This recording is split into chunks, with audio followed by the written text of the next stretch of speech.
Gino Torretta. We see the smiling face of Gino Torretta on our video stream. He, the Heisman Trophy winner. He comes to us on Thursdays, courtesy of the local 519 Plumbers Union. In football and in life, it's about being on the right team. Join the winning team at local 519 Plumbers Union, a proven path to a strong career. Visit plumbers519.com.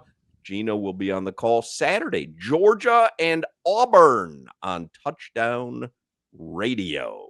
What's your eating plans up in, where's that game? Auburn, Alabama? One of my favorite Italian restaurants in the country is in Atlanta, Georgia. Goes by the name of La Grata.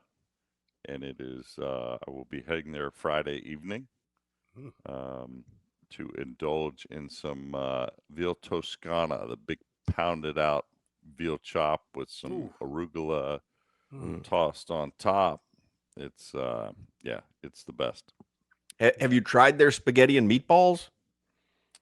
You know what? I don't know if I've even seen a meatball or spaghetti at this fine establishment. Oh, well, then they're not an Italian restaurant. That's ridiculous. You called it a fine Italian restaurant. If they don't have spaghetti and meatballs, I mean, what are we even doing here? I've even checked luggage just to bring my homemade limoncello to treat the maitre d' and the people that take care of me when I go up there.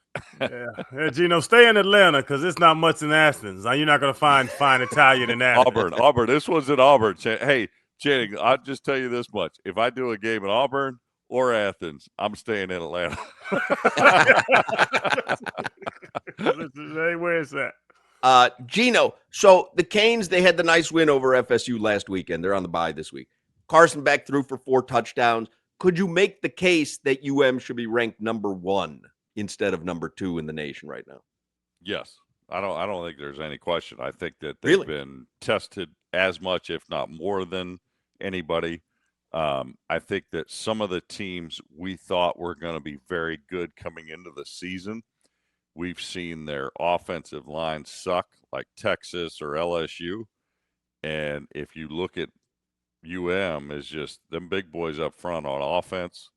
They just maul the other team. They wear down the other team, and then you got Mesidor and Bain on the other side of the ball that are. I mean, Bain's rushing the passers as well as anybody, and blowing up the run. It's they're doing it, and when you can own the line of scrimmage, you can go on the road and do that, and that's very hard to do. And I would say based on right now what they've done. I think, I like not being number 1 because I think it's easier as a player when you're not number 1 and you feel you are the best. You always, they just give you the chip to basically go out there and, okay, you don't think I'm that good? I'm going to go out there and show you I'm that good. And Gino, that game, I watched the whole game. I was at a bounce house with my kids in Orlando or Fort Myers somewhere. They could have got kidnapped because I was watching the game, but it wasn't a 6-point game. UM dominated that game. They let them sneak back in early, and the criticism's always going to be, we know the 4-minute drill. You're up in the game, run the ball, run the clock out, shorten the game and get out there with a win. But then sometimes it bites you in the butt, and people criticize Mario on both sides. Should the Canes just, I guess, put a nail in the coffin, just go ahead and run the score up on people? Me? Yes, I would like that, to where your blood pressure doesn't go up at the end of games and things like that. I think that especially when you have the opportunity to just go pedal metal and score. I mean, I think that I would have liked to see that. I don't think a lot of fans would have liked to see that. I mean, watching, it probably happens more in the NFL where a team doesn't finish a drive and they finish with field goals, and they can be dominating the game, and it comes down to the end, the team gets a couple cheap scores, and all of a sudden, they got a chance to win. So I would not have liked Florida State to be in the game there at the end, or even close enough to make it a game. But yeah, it's just you know what, they're getting it done all right though. But yes, I would have liked to have seen them pull out the starters and make it a little easier on the fans, if you will. Gino, I'm going to say this with a ton of respect, because I think anytime we talk about the greats of people get upset and they point to your era, the mid early 90s and then the early 2000s. But last year there was a case to be made that Cam Ward had the best single season of any Hurricanes quarterback ever. There was a case to be made. Are we in the territory with Ruben Bain where we're putting him with the Ed Reeds, with the Ray Lewises, like with the Sean Taylors? Is it fair to do that? Or does postseason success, a championship, is that what dictates where like he'll rank in the all-time greats? Well, with the all-time greats? I think that's always part of it, like where you rank, and when people asked me last week, they're like, well, what about the Florida State game? I'm like, I will forever be remembered by most Miami fans as you were quarterback in wide right 1 and quarterback in wide right 2. And they will remember plays from that particular game. So I think, and then you win a championship, then yes, that is obviously, puts a feather in your cap. I think that for what Reuben has done so far this season, I mean, maybe premature to say, but he's having a season. I mean, when nationally people are talking about you in the Heisman Trophy discussion and you're a defensive lineman, I mean, listen, there's only one guy that I played with that would ever like that, and that was Sap. And I think that if you can be that dominant, and then all of a sudden, man, when you got big games, you just, you dominate even more. Which he has. But it bodes well. Like, man, I'll tell you what, when they showed him after the game, he was wore out, because I don't know. I mean, that dude puts every ounce of energy into Saturday performances, and it's just fun to watch. And I would say it's funny, Shalala, you bring, like, okay, you got the 83 team there, the best, or the 80, and it's just like, just watch and enjoy, and know that you're watching one of the best players in college football, and a guy that may be one of the most dominant players, defensive players ever to play at University of Miami. And Gino, along that same thought process of just greatness, I don't want to say Andre Johnson and those guys, but we were concerned about the receivers. We're locked in now, right? CJ Daniels and Malachi Tony, that touchdown they called back, he caught a check down and got the hell on through the entire secondary. I was like, I don't give a damn, it doesn't count for 6. That was an amazing play right there. These are all-American style receivers that Miami has right now. Yes, CJ has been great. I think Malachi is just he's been unbelievable. People are like, man, he's faster than Kevin Williams, and I'm like, I saw K-Dub run a 4.28. I'm not sure anybody's faster than that, but that dude, when he caught that little dodge route at 5 yards and turned around, and there's 8 people chasing him, and he's just standing still, and then he just started running faster. I was like, wow, he went from like 0 to 60 in 0.0. I mean, he was full speed in a couple steps. And you know what I love? I love the passion of which he plays. And it's like guys that I played with, you make a play, or Randall Hill. I mean, hell, Randall would catch a 6-yard hitch pass and start dancing up and down on the sidelines. LT would take off his helmet, and pretend like he wanted to see his mom, see him on TV, even though she was in the stands. He was just trying to make sure the girls knew what he looked like, on Saturday night in the last few years of our college careers. So, but I just love the passion in which he plays, and kind of the swagger, and he's learning. He's learning from the best. Michael on the sidelines going crazy. So, he wants to suit up, man. He wants to be out there.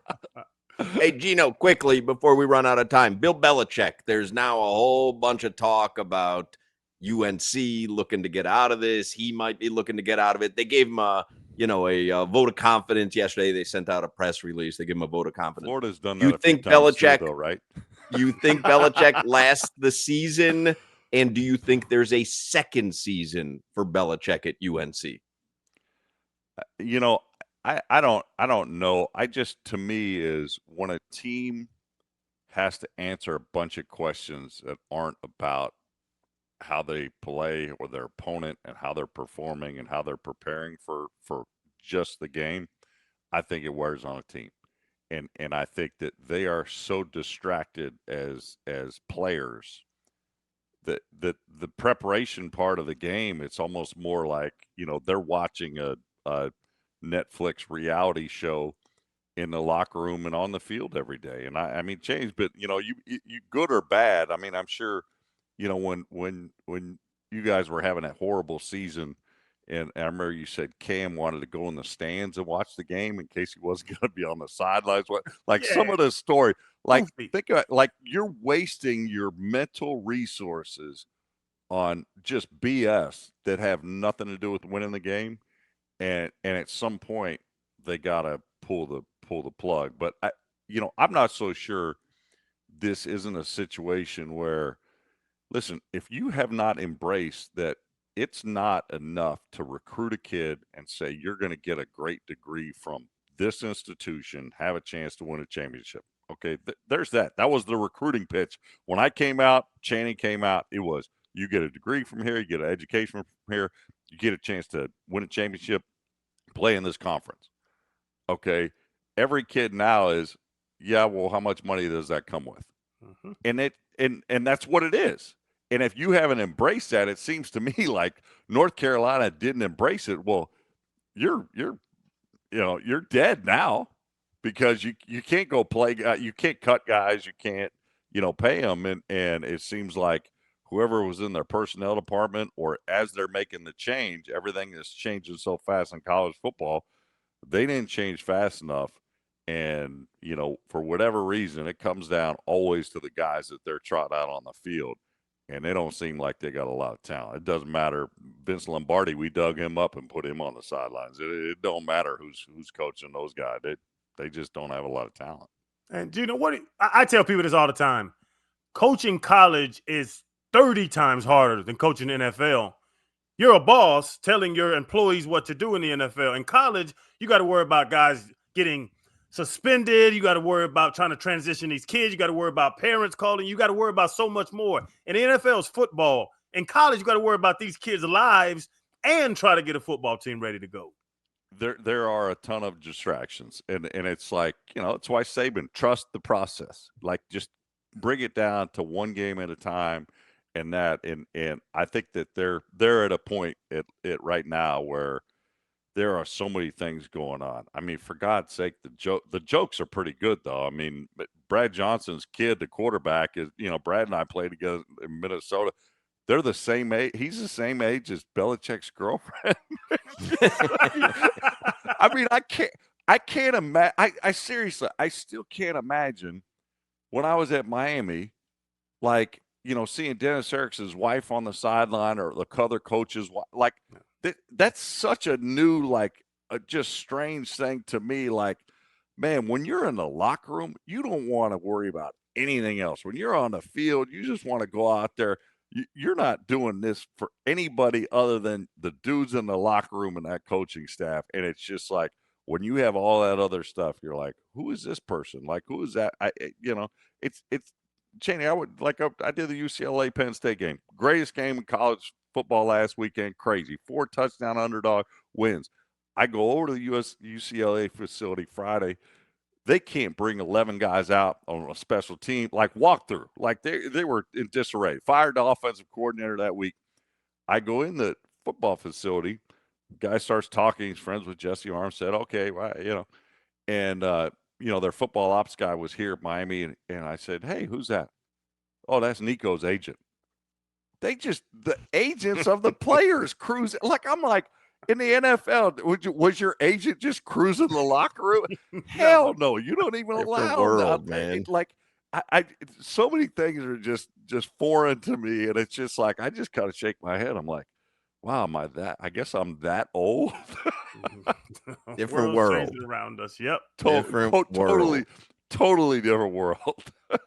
Gino Torretta, he can be heard every Thursday with us, courtesy of the local 519 Plumbers Union. With all the changes in how America does business, you can count on one thing: the union-trained plumbers of local 519.